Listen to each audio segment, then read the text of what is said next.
We have to do lots for our coaches అండి. మన coaches especially state కోచెస్కి contract basis job ఇస్తున్నారు. We have to give them permanent jobs. వాళ్ళని secure చేయాలి, వాళ్ళ welfare గురించి కూడా మనం ఆలోచించాలి. Then definitely we will have good athletes in future. Okay, అంటే స్పోర్ట్స్ కి డెవలప్మెంట్ కోసం ఏ విధమైనటువంటి సజెషన్స్ చేశారు? ప్రతి question sports related first starts with coach only అండి.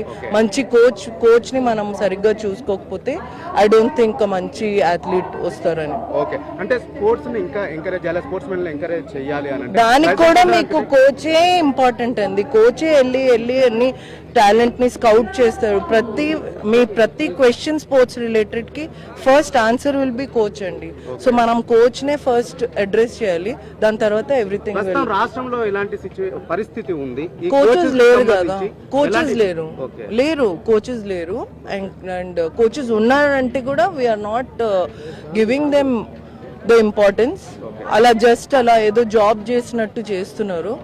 Coaches contribute a lot more. After parents, it is the coaches who sacrifice their families for an athlete. Okay. So you have to, coach ante guru teacher andi. Inka I think I don't need to. Oka meeru school lo teacher ni enta importance istaru, coach ni alage chudali, because they are the ones who are guiding us in our lives. Okay, alanti